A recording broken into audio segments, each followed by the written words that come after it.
Untuk share motivation yang ketiga nih teman-teman terkait order targeted ya. Tapi sebelumnya aku mau bacain CV-nya dulu. Kak Wan, udah bisa share screen belum ya? Bisa, Kak, bisa. Bisa ya? Boleh dong.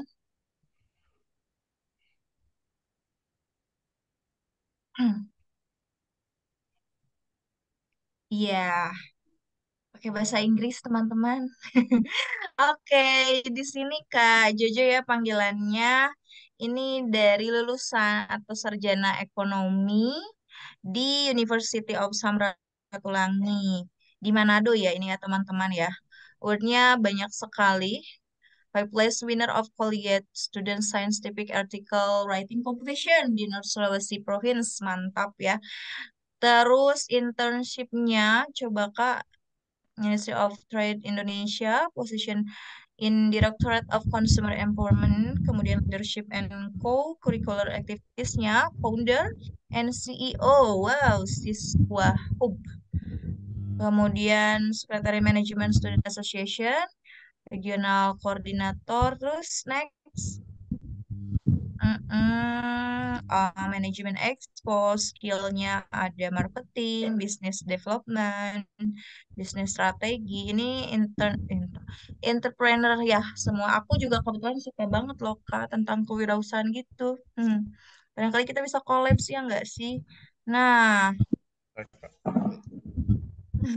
soft skillnya ya communication problem solving, detail oriented time management, certificationnya supply chain management. Oke.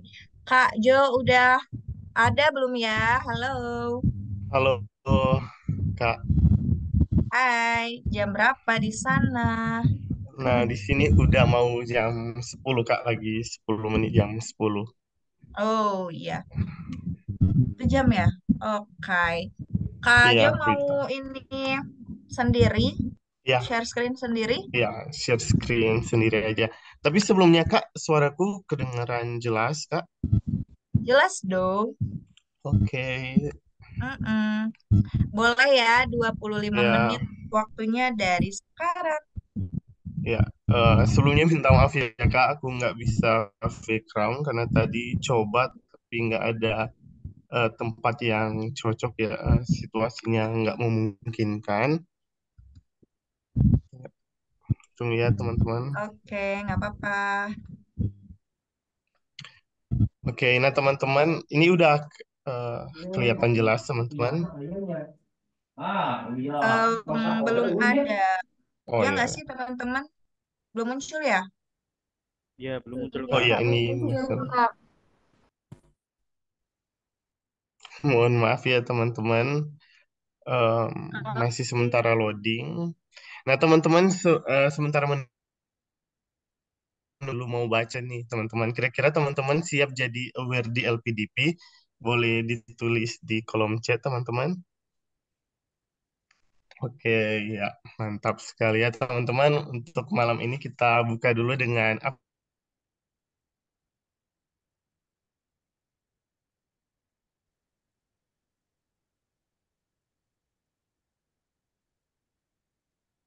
Mana ya Kak Jojonya? Keluar kah?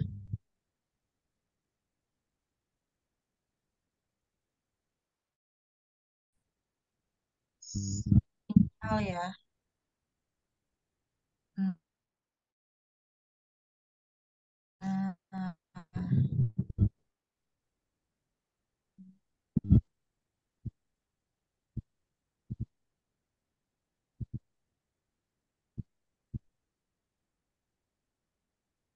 Sepertinya terkendala sinyal Kak Jojonya, teman-teman.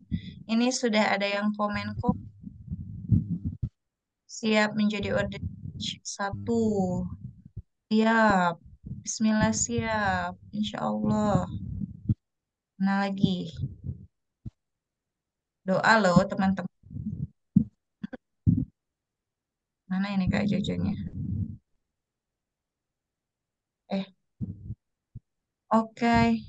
Teman-teman, kita ngapain ya? Ada yang punya ide sambil nunggu Kak Jojo? Ada yang mau mm, ngobrol-ngobrol sama aku? Mau kak mau nanya dong, boleh nggak? Boleh, tapi mungkin nanyanya ke aku karena kan aku yang ngejawab. Nanti kalau nanya ke yang lain boleh. Gimana mau nanya apa? Tapi aku izin off cam boleh? Nggak boleh. Boleh. Iya kak, mau nanya seputar interviewer itu. Jadi pada saat di sesi wawancara, Hmm, pertanyaan apa yang waktu itu diajukan pada saat itu diajukan ke Kak Kurnia hmm. dan Kak Kurnia merasa itu cukup sulit. Oh, Gitu. oke. Kalau aku sih waktu itu pertanyaan yang tidak terduga adalah eh, aku tuh kan pilihan satunya Unpad, kedokteran anak kan.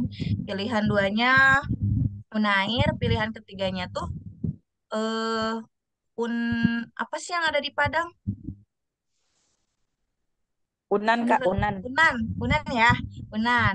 Nah, terus interviewersnya nanya, katanya, Kak Medeu, kenapa ke Unan? Kan orang Sunda, biasanya orang-orang yang luar Sunda tuh ya ke Pulau Jawa gitu. Kenapa ini Pulau Jawa ke daerah Padang, katanya gitu. Apakah sudah belajar budayanya? Kayak gitu. Itu sih aku eh, nggak expect bakal ditanyain kayak gitu Kak. Jadi ya aku bilang sebenarnya untuk terkait budaya ya aku jawab aja ya sebisa aku. Sebenarnya untuk terkait budaya insya Allah saya bisa menyesuaikan. Tapi saya optimis Pak keterimanya di pilihan pertama. Jadi masih di Bandung kata aku kayak gitu. Itu sih sebenarnya. Kalau yang lain yang aneh-aneh nggak ada sih. Malah interviewers itu nanya dari esai kita kan waktu itu kan ada esai yang em, pengalaman yang paling tidak bisa dilupakan atau yang apa ya waktu itu intinya aku bilang aku pernah ketipu waktu bisnis. Akhirnya interviewersnya minta aku nyeritain gitu dari awal. Akhirnya aku bercerita lah di sana gitu. Halo. Ya, halo. Oke, udah kembali. Paling kayak Sorry banget gitu. teman-teman tadi Mm-mm. jaringanku kayaknya error deh. Jadi boleh minta bantuan dari Kak Owan untuk share screen Aku materinya. udah siapin Kak PPT-nya Oke, dari aku ya. Iya. oke, siap. Iya, Kak Fatimah ya tadi yang nanya ya. Iya. Bukan ya Bukan, siapa ya bukan tadi? kak. Siapa? Eh, Putri Putri Kinanti. Oh iya Putri Kinanti. Iya paling gitu. Nanti ya nantilah kita ngobrol-ngobrol lagi ya. Saya kawannya Oke udah kak, siap. Terima ada. kasih. Oke, sama-sama. Iya tadi kawan nanya-nanya sedikit lah gitu tentang interview. Oke, udah aman ya. Kok Oke, kawan, Kak aman Jojo. Kak. Oke, udah aman. Aku share screen ya. Udah Oke, kelihatan belum? masih loading Kak.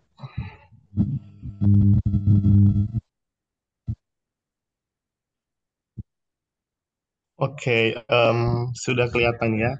Jadi teman-teman, tadi saya sudah tanyakan ya siap jadi ORG. Jadi sebelumnya teman-teman mau memperkenalkan diri lagi. Jadi saya Johannes, biasa dipanggil Jojo. Jadi puji Tuhan saya bisa lolos di batch 2 tahun 2023 di bulan November. Jadi masih sangat baru sekali. Jadi saat ini masih mempersiapkan diri untuk tes lagi bahasa dan mempersiapkan kampus untuk intake. Oke, boleh dilanjut, Kak.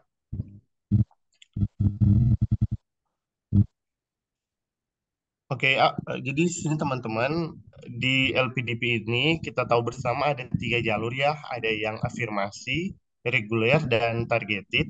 Nah, apa sih beasiswa LPDP jalur targeted ini? Jadi beasiswa ini diperuntukkan pada kalangan tertentu atau profesi tertentu yang diharapkan nantinya kontribusinya akan memperkuat sektor yang ada misalnya contoh ada yang beasiswa PNS, nanti diharapkan setelah diberikan beasiswa LPDP, para PNS ini kembali ke studi dan kembali ke kantor atau ke lembaganya, dia bisa memperkuat bidang yang dia tekuni. Begitu juga teman-teman, di sini ada beberapa ya beasiswa targeted. Yang pertama dikhususkan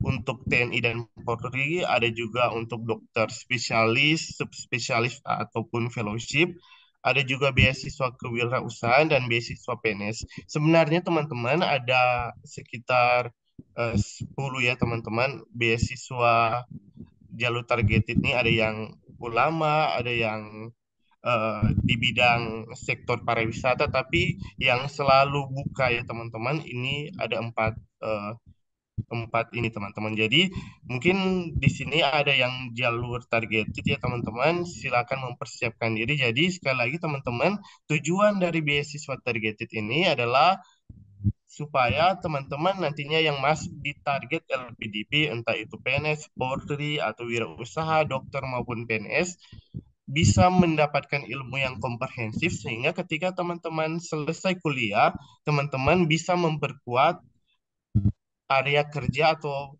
profesi teman-teman. Nah, boleh lanjut. Oke, next. Nah, teman-teman, karena saya mendapatkan beasiswa kewirausahaan, jadi saya akan sharing lebih banyak tentang beasiswa kewirausahaan. Tentunya teman-teman yang tadi saya jelaskan itu memiliki spesifikasi tertentu, teman-teman. Jadi ada syarat-syarat tertentu. Bagaimana bisa mendapatkan informasi itu, teman-teman? Biasanya pihak LPDP ketika di batch 1 itu ada sosialisasi terkait setiap eh, jalur ya teman-teman, ada jalur targeted khusus PNS, ada sosialisasinya, kewirausahaan ada sosialisasinya. Jadi teman-teman wajib mengikuti itu supaya teman-teman bisa mendapatkan insight atau wawasan yang lebih mendalam terkait jalur teman-teman masing-masing. Nah, untuk beasiswa kewirausahaan sendiri, banyak orang berpikir bahwa untuk beasiswa kewirausahaan ini adalah mereka yang sudah memiliki usaha atau mereka yang sudah berwirausaha. Jadi teman-teman, untuk beasiswa targeted jalur kewirausahaan ini, teman-teman, dia bukan cuma orang yang sudah berwirausaha atau entrepreneur, tetapi ketika teman-teman ada niat, ada keinginan untuk berwirausaha, membuka bisnis ke depan, teman-teman bisa mendaftar jalur beasiswa kewirausahaan ini, teman-teman. Jadi beasiswa kewirausahaan ini masih tergolong baru ya, teman-teman, karena kalau tidak salah baru dibuka tahun 2021. Memang salah satu fokus dari LPDP adalah memperkuat sektor UMKM. Jadi kalau teman-teman ada yang udah pernah daftar atau ada yang sudah pernah mengikuti webinar resmi LPDP, kebanyakan Pak Dwi Larso, Direktur LPDP itu menjelaskan tentang pentingnya UMKM, pentingnya wirausaha di Indonesia. Jadi salah satu target daripada LPDP yaitu beasiswa kewirausahaan. Boleh dilanjut, Teh Medeo?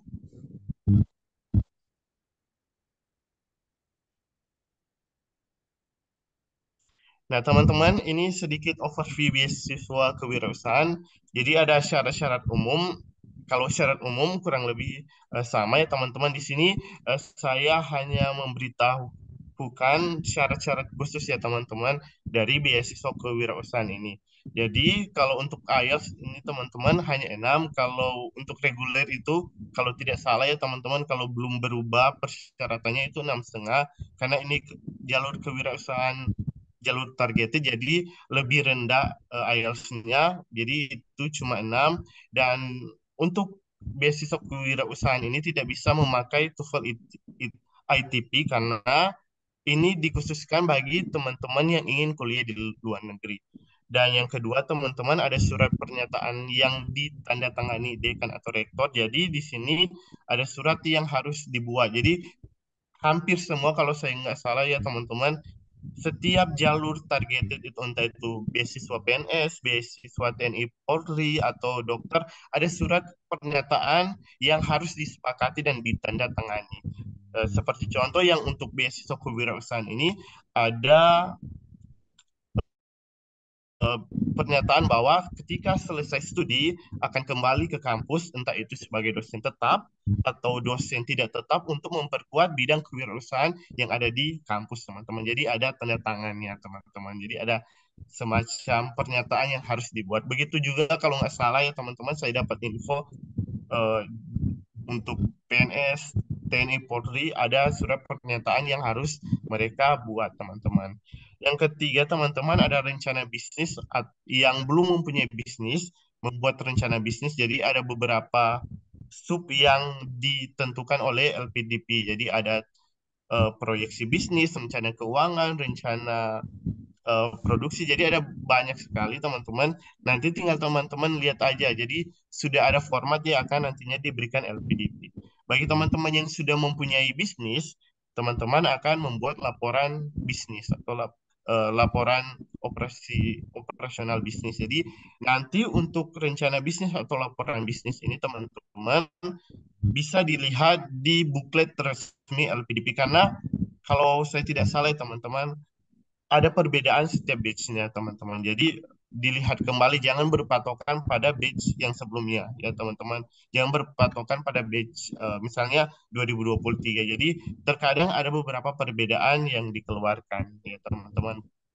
Dan yang keempat, teman-teman, kampus sudah ada list yang ditentukan. Kalau nggak salah sekitar kurang lebih 100 ya, teman-teman, kampus yang sudah direkomendasikan LPDP. Jadi itu sudah melalui riset dari tim atau pihak LPDP, kampus-kampus yang memang bagus di bidang kewirausahaan. Jadi semua kampus luar negeri, jadi sudah dipilih oleh tim LPDP mana yang memang kampus yang benar-benar sesuai dengan atau bisa memperkuat seorang wirausaha atau orang yang mau jadi wirausaha, teman-teman.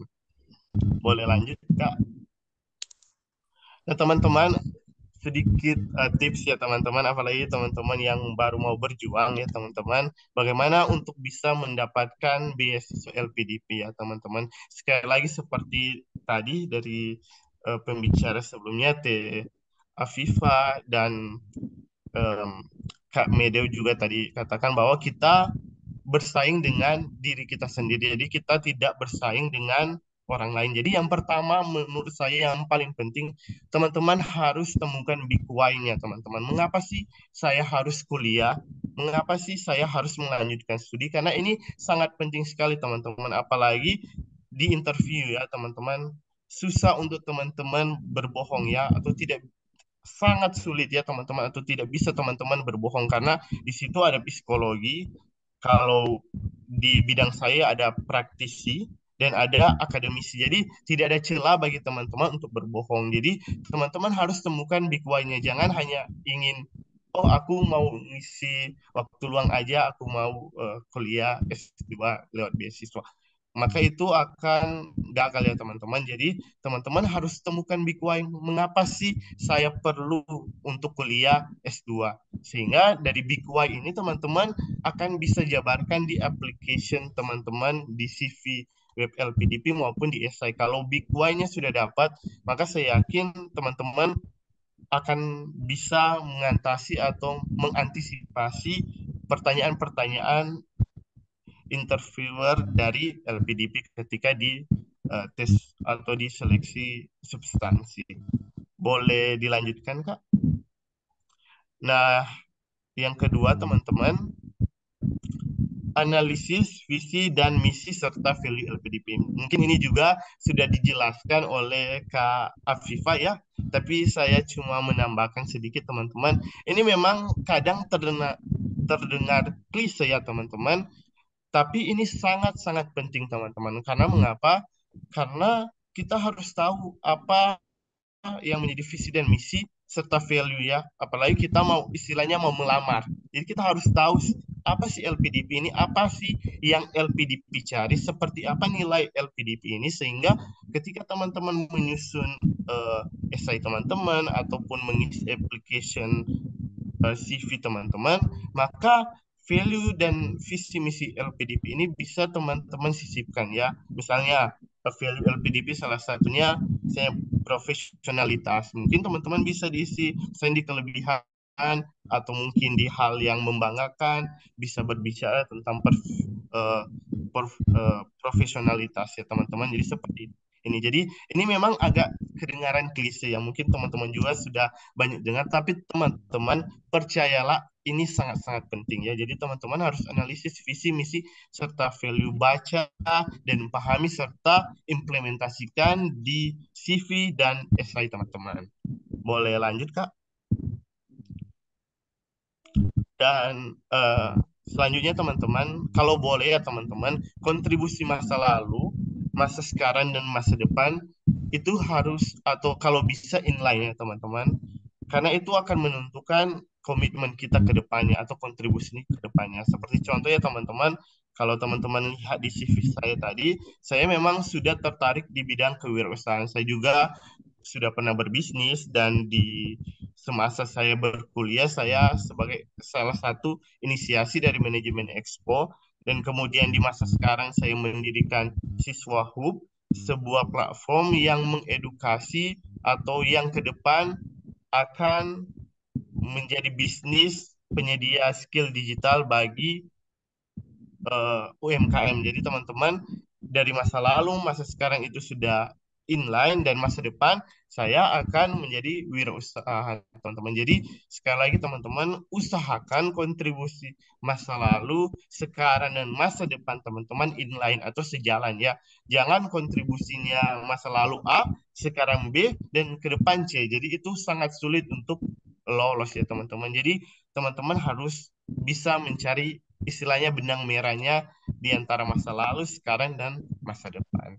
Boleh dilanjutkan?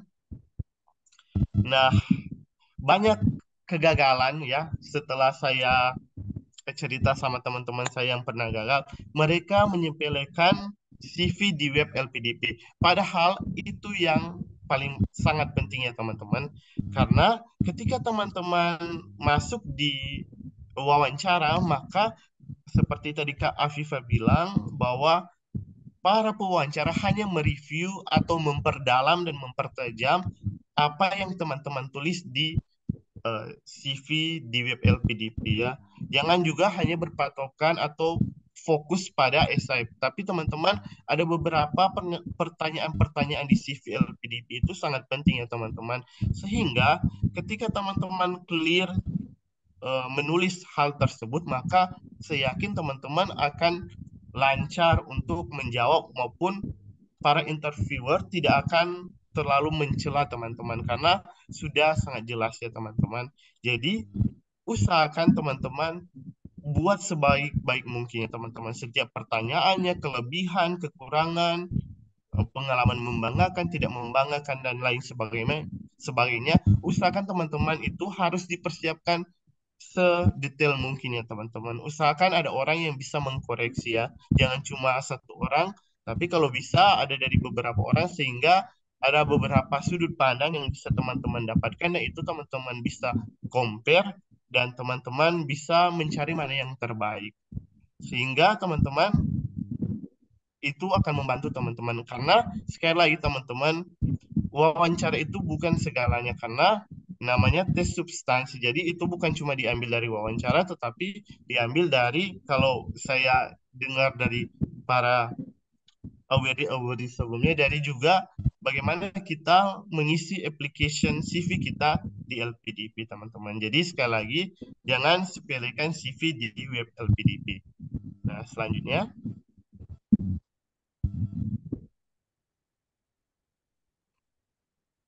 Nah, pilih kampus yang benar-benar cocok dengan masalah yang diangkat. Jangan teman-teman memilih kampus, oh karena misalnya contoh Harvard itu top one di misalnya, atau MIT itu top one ya. Jadi teman-teman harus memang pilih kampus yang cocok. Jadi mulai dari sekarang ya teman-teman, riset kampus yang memang cocok. Misalnya contoh seperti saya teman-teman, saya membuka bisnis di pelatihan skill digital bagi UMKM. Saya tahu kelemahan saya dan saya tahu apa yang menjadi masalah saya. Misalnya masalah saya masih kurang mumpuni terkait dengan digital entrepreneurship, sehingga saya memproduce trials and errors, dan itu kan membuang waktu ya teman-teman, waste time, sehingga saya harus kuliah. Nah, karena masalah saya tentang digital entrepreneurship, maka saya mencari kampus yang menyediakan mata kuliah digital entrepreneurship atau jurusan yang memang fokus di digital entrepreneurship ya teman-teman. Jadi seperti itu teman-teman. Jadi cari kampus yang benar-benar cocok dengan masalah yang diangkat. Kalau waktu lalu ya teman-teman, sedikit sharing ya dari mentor saya, karena ada sekitar 100 lebih list kampus. Jadi dia suruh ke saya, jadi kamu harus cari tiap kampus itu mata kuliah yang cocok dengan kamu apa. Terus diambil 10, setelah itu ambil 10, pertimbangkan lagi ambil 5, setelah ambil 5, ambil 3 final. Jadi teman-teman harus cari, harus ulet kampus tersebut. Karena juga teman-teman ada beberapa pertanyaan terkait kampus di tes wawancara teman-teman. Jadi teman-teman harus pilih kampus yang benar-benar cocok dengan masalah yang diangkat atau yang memang teman-teman butuhkan, bukan cuma terkait popularitas atau negaranya, tapi terkait dengan apa yang menjadi kebutuhan dari teman-teman. Dan mungkin yang terakhir,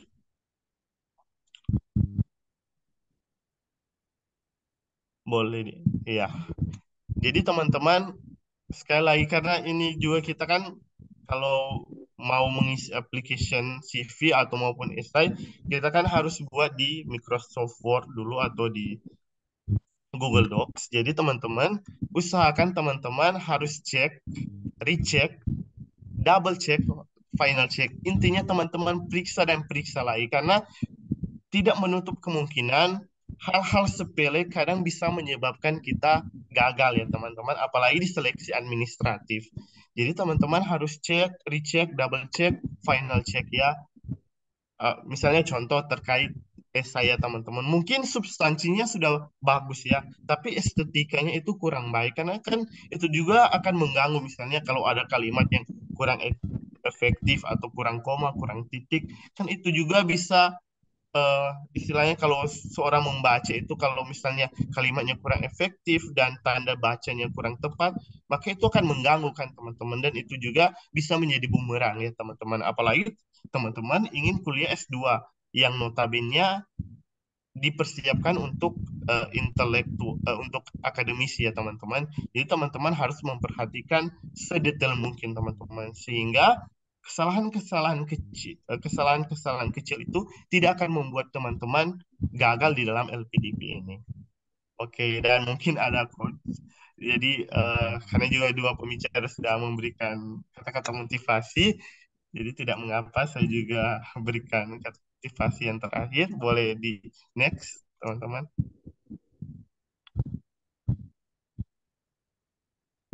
Halo, ini boleh di next. Ya. Nah, yang terakhir teman-teman, ingat teman-teman, setiap bunga akan mekar pada waktunya sendiri. Jadi jangan teman-teman membandingkan proses dari setiap orang. Oh, aku udah 2 kali gagal, tapi dia cuma 1 kali tembus. Jadi sekali lagi teman-teman, setiap bunga akan mekar pada waktunya sendiri. Jadi teman-teman, semangat berproses ya teman-teman. Ini memang tidak mudah ya teman-teman. Apalagi kita mau dapat kuliah gratis dari negara ya teman-teman. Memang tidak mudah, tapi ketika teman-teman bisa mempersiapkan dengan baik, teman-teman berusaha dengan kemampuan yang terbaik, maka saya yakin teman-teman akan mendapatkan hasil yang terbaik. Demikian teman-teman, terima kasih.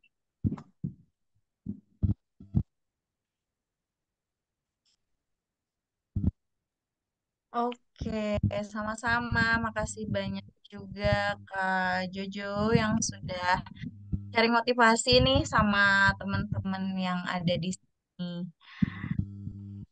Aku juga suka sama quotes-nya. Ini kenapa ya ketiga pemantik kita pada malam hari ini bikin quotes yang luar biasa sekali.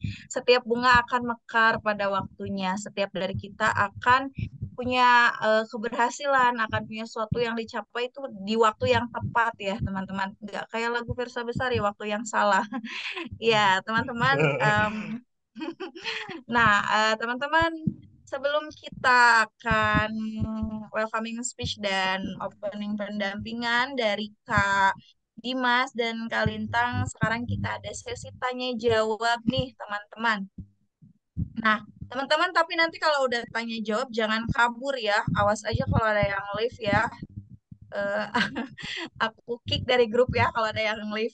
Karena nanti pembahasan dari pendampingan yang akan dipaparkan oleh Kak Dimas dan Kak Lintang itu akan sangat penting banget buat teman-teman ke depannya.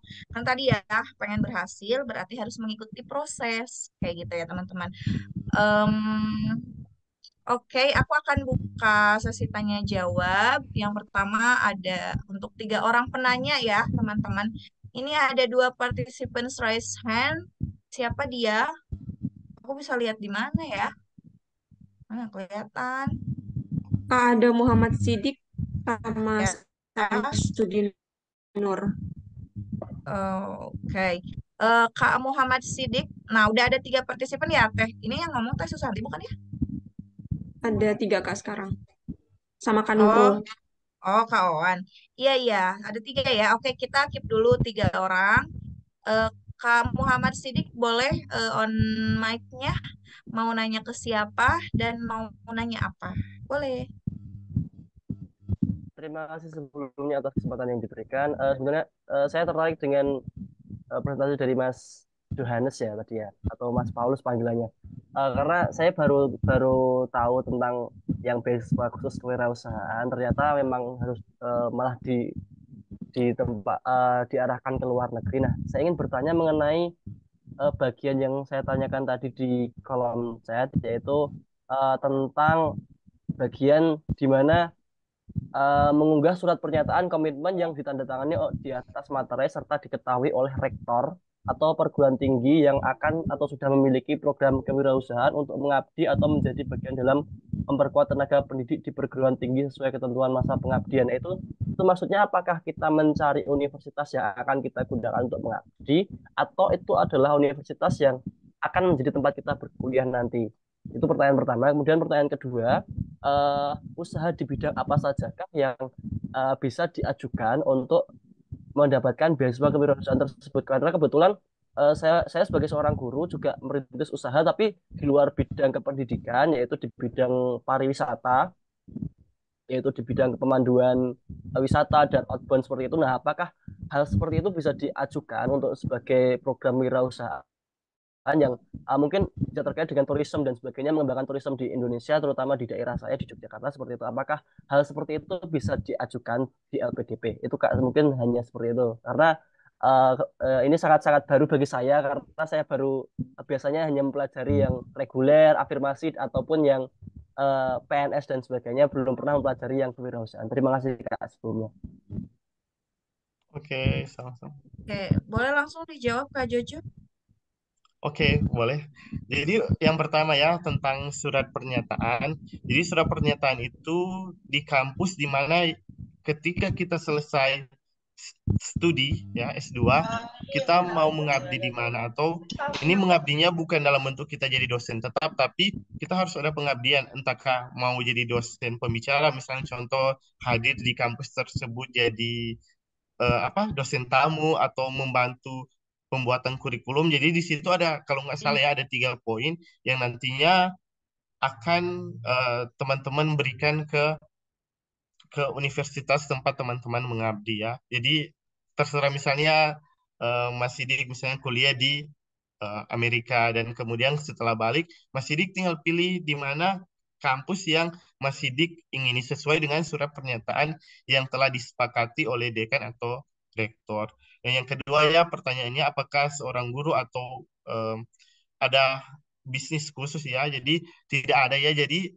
semuanya bisa. Jadi kalau saya juga boleh sharing. Jadi ada beberapa awardee yang memang bukan latar belakang dari pendidikan bisnis. Ada yang farmasi karena dia mempunyai bisnis yang terkait dengan eh, farmasi, dia mendaftar di beasiswa kewirausahaan. Ada juga yang misalnya ibu rumah tangga ya karena dia sibuk eh, mengurus rumah tangga, tetapi dia mau berbisnis, jadi dia buka bisnis yang bisa kerja dari rumah dan dia mendaftar lolos. Jadi untuk bisnis sendiri tidak ada spesifikasi. Jadi bisa bisnis apapun nantinya akan kita presentasikan atau kita paparkan ya di rencana bisnis. Jadi tidak ada bisnis tertentu ya. Jadi seperti itu. Jadi semua jurusan kayaknya bisa ya, selama dia mempunyai bisnis atau ingin menjadi wirausaha, jadi bisa mendaftar beasiswa kewirausahaan. Begitu Mas Sidik. Oke, Oke. Kak Sidik Satu lagi gimana? boleh Apakah Kak? terjawab? Satu Ya, lagi boleh? Satu lagi boleh. boleh boleh. Tadi kan dikatakan kalau semua bisnis itu bisa ya. Nah, aduh, jadi lupa tadi. Saya ingat. Ketika kita sudah mengajukan tadi kan di univ tertentu. Nah, misalkan nanti ketika kita Ya. masuk di univ tersebut, ya kan, kemudian ternyata setelah lulus itu udah beda pengelolaannya. Nah, itu apakah ketika kita berubah, misalkan pertama di UGM, misalkan kita udah tekan kontrak dengan UGM bahwa boleh di sana, tapi ternyata karena suatu perubahan dan sebagainya, ternyata di UGM udah nggak bisa, kita pindah kampus ke yang lainnya dan sebagainya. Itu boleh, Kak? Oh.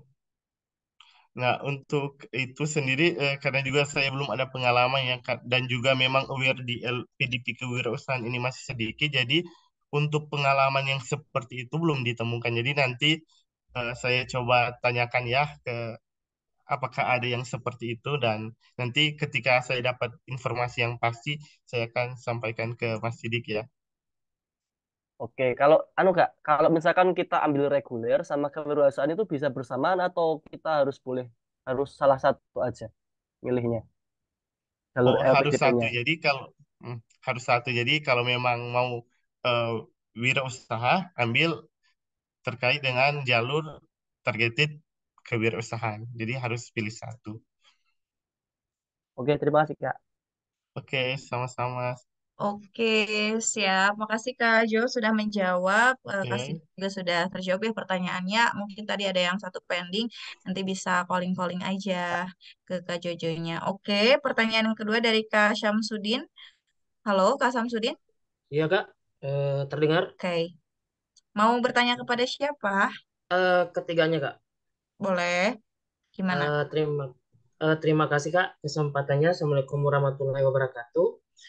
Saya dari Polewali Mandar, Sulawesi Barat. Begini Kak, saya mau tanya. Kebetulan kemarin saya ikut juga pendampingan batch 4, tetapi daftar LPDP di tahap 2 tahun 2023 tidak saya tidak jadi daftar karena salah satu persyaratan pendaftaran itu saya tidak penuhi. Jadi saya batal daftar. Yang ingin saya tanyakan yang pertama itu ke Kak Susanti ya. Kalau tidak salah Fitria Susanti ya.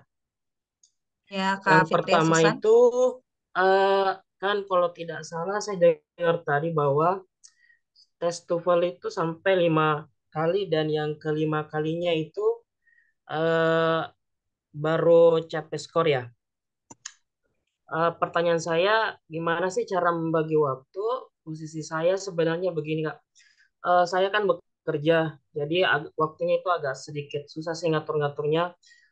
Memang sepengetahuan saya, lawan kita adalah bukan orang lain, tetapi lawan kita adalah diri sendiri. Jadi bagaimana sih cara mengalahkan diri kita sendiri nih yang malas, mungkin capek bekerja dan lain sebagainya. Sehingga tadi karena memang salah satu kendala saya kayak itu di skor TOEFL, saya sudah pernah ikut tes 2 kali dan belum mencapai skor yang dipersyaratkan oleh LPDP. Itu yang pertama Kak. Jadi bagaimana cara untuk mengalahkan diri sendiri ini yang tadinya tadi apa yang malas, capek dan lain sebagainya. Kemudian yang kedua, saya ingin bertanya ke Kak Afifa dan Kak Jojo. Kak Afifa ini sebelumnya saya pernah DM ya di Instagram, tapi sudah lama. Ternyata hari ini jadi pemateri. Kebetulan kalau tidak salah Kak Afifa ini dari Bone. Kalau saya tidak salah. Kebetulan saya juga dari Sinjai asalnya, tapi saya kerjanya di Polman, Sulawesi Barat. Eh, saya ingin bertanya seperti ini Kak. Eh, Riset. Jadi ini sangat berhubungan dengan, insya Allah kalau lanjut, pasti akan berlanjut kalau ke tahap substansi sama esai. Jadi sebelum ke tahap substansi kan ada esai dulu. Yang ingin saya tanyakan adalah riset riset tentang kampus yang ingin kita tuju. Selain misal fasilitas kampus, selain struktur mata kuliah, selain dosen yang berhubungan dengan apa yang kita teliti, hal-hal apa saja sih yang bisa menguatkan kita pada saat penulisan esai. Jadi selain yang tiga yang saya sebutkan tadi itu, hal-hal apa saja sih yang bisa diperdalam, yang bisa menguatkan kita dalam penulisan esai, termasuk ketika misal lanjut ke tahap substansi yang bisa memperkuat kita, memperkuat argumentasi kita kepada interviewer. Mungkin seperti itu, Kak. Terima kasih. Oke, Kak Susan. Ada Kak Susan? Ya, ada Kak. Iya, udah siap jawabannya? Boleh, emang nggak? Oke. Eh, ya, saya mau menjawab pertanyaan tadi ya dari Mas Syamsuddin ya kalau nggak salah. Jadi ya untuk gimana sih biar tadi berhasil untuk dapat skor TOEFL yang sesuai dengan yang disyaratkan oleh LPDP. Jujur saja emang struggle bagi kita ya yang bekerja itu adalah waktu yang kurang gitu dan juga mungkin tenaga. Nah, saya sendiri di sini mengajar itu benar yang waktu untuk apa yang benar-benar free itu baru mulai dari jam 8 malam dan itu pun kalau misal tidak ada rapat gitu. Dan kalau misal secara keseluruhan untuk yang benar-benar free-nya itu ya di atas jam 10 malam. Nah, di sini saya menggunakan strategi dengan cara pertama saya membeli buku dulu, buku untuk belajar. Yang biasanya saya pakai adalah yang Longman TOEFL. Nah, mungkin teman-teman ada rekomendasi yang lain nanti bisa di-sharingkan. Kemudian nanti saya menyusun jadwal belajar. Misal hari ini saya belajar skill 1, kemudian hari besok belajar skill 2, dan seterusnya. Nah, nanti di setiap akhir pekan itu saya akan melakukan eh, tryout semacam tryout gitu ya atau latihan mandiri dengan mendownload audionya kemudian dan mengevaluasi secara mandiri gitu karena di belakangnya sudah ada kunci jawaban dan nanti saya akan melihat jawaban-jawaban yang benar gitu itu dari YouTube atau mungkin bertanya kepada teman yang berada di jurusan bahasa atau mungkin teman-teman lain yang sudah lolos untuk tutorialnya. Dan untuk waktu belajarnya karena memang pekerja ya itu kita nggak bisa punya waktu belajar yang banyak dalam satu hari sehingga interval belajar kita yang harus lebih lama. Jadi mungkin teman-teman lain ya yang berhasil dalam waktu 1-2 bulan ya itu wajar saja karena mungkin mereka statusnya fresh graduate yang tidak punya tanggungan bekerja atau mungkin ya fokusnya hanya persiapan S2 ya wajar saja gitu kalau misal dalam waktu 1 bulan sudah bisa mendapat skor yang sesuai. Karena mungkin dalam 1 bulan itu mereka seharinya belajar 7 jam atau 8 jam gitu ya. Tapi kalau kita yang bekerja hanya bisa hanya punya waktu 1 jam saja itu sudah sangat bersyukur gitu dan sudah sangat bagus gitu. Kita bisa meluangkan 1 jam untuk belajar TOEFL. Nah, jadi sebenarnya yang menjadi kendala utamanya adalah motivasi. Nah, kalau misal kita pulang kerja bisa udah capek ya. Nah, itu ya yang saya selalu ingat adalah tujuan saya. Tujuan saya apa sih mau lanjut S2 ini gitu. Yang tadi ya saya ke tujuan pribadi gitu. Tujuan pribadi saya apa sih mau lanjut S2 ini. Setelah saya ingat, nanti setiap saya pulang kerja dan capek gitu, itu saya akan ya apa ya akan ingat lagi gitu dengan tujuan awalnya dan akhirnya ya mau nggak mau harus belajar gitu. Kita harus punya manajemen waktu dan juga ketegasan atau kita bisa kasih punishment gitu ke diri kita sendiri. Semisal kita kok tidak belajar di hari itu gitu. Nah, itu juga bisa jadi salah satu strateginya. Ya mungkin itu dari saya untuk Mas Samsudin. Oke, siap. Makasih Kak Susan atas jawabannya. Mudah-mudahan terjawab ya. Eh, Kak, siapa tadi yang bertanya? Aku jadi lupa. Kak Kak Syam, Samsudin ya? Kak, Kak Syam. Oh iya Kak Syam. Eh kalau misalnya nanti kurang jelas, boleh nanti di luar ini aja ya. Soalnya kan kita dipatok waktu.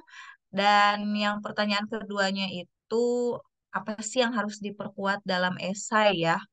Pertanyaan ini untuk Kak Afifah dan Kak Jojo. Boleh Kak Afifah dulu jawabannya? Boleh Kak. Baik Kak Syamsuddin, salam kenal. Oh iya, saya ingat ya Mbak, Kak Syamsuddin pernah DM di Instagram. Oke, kalau dari saya sih seperti yang saya sampaikan tadi ya, bahwasanya kita harus punya motivasinya dulu. Kita harus tahu kita nantinya mau jadi apa dan kontribusi apa yang akan kita lakukan pasca studi.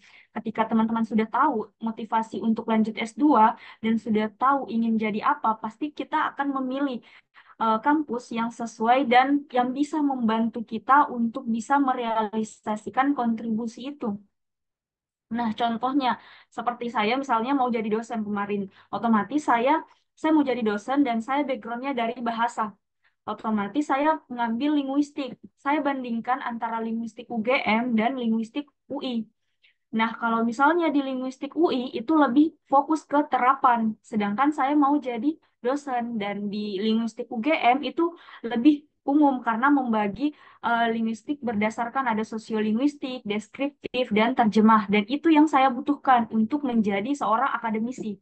Seperti itu. Jadi, kalau dari saya, selain daripada riset terkait dosen, terkait mata kuliahnya, teman-teman juga harus tahu riset ataupun penelitian-penelitian yang pernah dilakukan oleh profesor-profesor, apakah profesor tersebut itu memang sesuai dengan misalnya tema tesis yang akan kita sampaikan. Itu semuanya akan korelasi dengan tujuan kita seperti itu. Jadi perkuat itu secara umum yang harus diperkuat di dalam esai ya tadi risetnya terkait kampus dan yang paling penting adalah bagaimana pemilihan kampus itu sesuai dengan apa yang akan kita lakukan setelah pasca studi nanti. Mungkin itu, Kak Media. Oke, siap. Mudah-mudahan terjawab ya. Itu jawaban versi Kak Afifah. Kak Jojo boleh nambahin Kak? Oke, singkat saja, jadi kurang lebih sama ya sama Kak Afifa. Jadi kalau dari aku, dari Kak Syam itu harus tahu masalah yang diangkat itu apa, akar masalahnya itu apa, urgensi ketika masalah itu tidak diselesaikan bagaimana, dan apa peran Kak Syamsuddin saat ini terkait dengan mengatasi masalah itu dan ke depan mau kuliah di mana untuk mengatasi masalah tersebut dan setelah mau kuliah di mana dijelaskan kontribusinya kalau bisa pakai tiga periode ya jangka pendek, menengah dan panjang. Saya kira itu untuk terkait saya seperti itu Kak. Eh, oke, mudah-mudahan terjawab ya Kak Syam. Masih ada waktu 5 menit lagi untuk pertanyaan yang ketiga ya. Ada dari Kak Anggi Anggraeni. Halo Baik. Kak Anggi, boleh langsung disebutkan saja ditujukan kepada siapa pertanyaannya, terus juga pertanyaannya apa? Ya, halo semuanya. Mau nanya ke Kak Juju. Gini Kak, aku juga baru tahu ya tadi sama seperti yang sebelumnya tentang beasiswa kewirausahaan ini. Jadi sangat tertarik gitu dengan beasiswa kewirausahaan ini. Sebelumnya cerita dulu background aku guru di salah satu international school dan aku juga punya usaha di bidang pendidikan yaitu ada private course. Jadi apa ya? Ya les-lesan gitu ya, tapi datang ke rumah gitu. Nah, jadi aku mau tanya, menurut Kak Jojo nih, tadinya kan sebelum tahu ada beasiswa kewirausahaan ini, fokusku itu untuk menjadi dosen gitu ya. Tapi karena adanya beasiswa informasi beasiswa kewirausahaan ini, jadi aku jadi apa ya 50-50 gitu. Jadi mikir ulang apa menurut kakak itu peluangnya lebih banyak mana sih dengan mengikuti jalur reguler atau beasiswa kewirausahaan ini dan sesuai dengan background tadi yang sedikit aku sampaikan menurut kakak lebih cocok mana gitu eh, untuk aku ngelanjutin beasiswa reguler atau kewirausahaan gitu. Thank you. Ya, langsung dijawab aja ya Kak Jojo. Oke, Kak Anggi. Jadi udah dilema ya. Oh. Jadi memang eh, beasiswa kewirausahaan ini baru, jadi masih banyak yang belum tahu ya.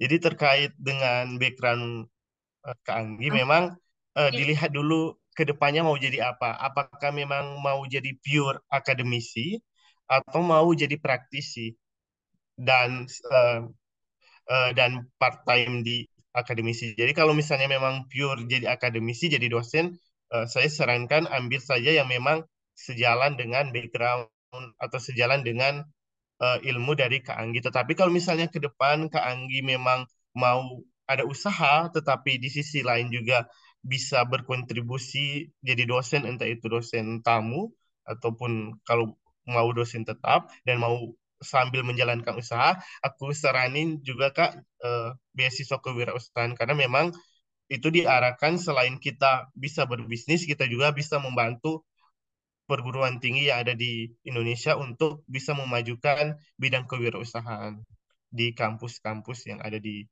eh, Indonesia. Gitu, Kak. Jadi kalau dari saya dilihat aja, Kak, ke depan mau jadi apa? Apakah mau jadi pebisnis atau mau jadi akademisi? Sebenarnya sih dua-duanya. Karena kan maksudnya sekarang juga jalan dua-duanya gitu ya Kak. Jadi aku gini loh, eh, udah sedikit ada apa ya mind map gitu untuk kontribusi misalnya aku nanti kepilih menjadi awardee LPDP gitu. Eh, Salah satunya adalah karena aku backgroundnya itu di international school ya, jadi aku pengen di daerah aku gitu guru-gurunya lebih apa ya bisa bisa dibilang lebih berkembang gitu loh, berkembang secara global. Dan juga karena sekarang itu kan kurikulum sekarang itu sebenarnya mengadaptasi kurikulum Cambridge gitu ya, kurikulum Merdeka. Jadi aku tahu sedikit banyak gitu loh mengenai kurikulum Cambridge ini gitu. Jadi memang fokus utamanya sih itu, tapi karena aku juga ada bisnis gitu ya, jadi jalan dua-duanya gitu loh Kak. Oh iya, kalau mau dua-duanya ambil kewirausahaan, Kak. Atau peluangnya gimana sih Kak kalau antara reguler sama kewirausahaan ini lebih banyak peluangnya lebih besar mana gitu? Nah, kalau dari passing rate sendiri memang karena jalur targeted ya, jadi lebih rendah entah itu di substansi maupun di seleksi TBS ya, masih passing rate-nya masih lebih rendah dari jalur targeted kewirausahaan. Hmm. Kalau boleh tahu Kak Jojo ini masuknya university mana ya? Jadi aku Kak kebetulan baru lulus kan, jadi IELTS-ku juga masih 6, jadi mau tes lagi, Oh, jadi masih mau cari-cari Kak kampus mana oh yang ya. kira-kira menerima Berarti aku. masih cari LOE ya? Iya, masih cari LOA, Kak. Ya, ya. Oke, Oke, Kak. gitu aja. Thank you. Ya, semangat. Ya. Oke, siap teman-teman karena waktu juga ya. Sebenarnya pasti banyak yang masih pengen nanya, tapi kita masih ada sesi yang kedua, teman-teman. Sebelumnya terima kasih ya kepada motivator kita, pemantik-pemantik kita, Kak Afifah, Kak Fitria Susan, dan Kak Jojo yang sudah memberikan motivasi kepada kita semua untuk berjuang ya teman-teman di LPDP ini. Nah, oke, aku tutup untuk sesi yang pertama. Mari kita buka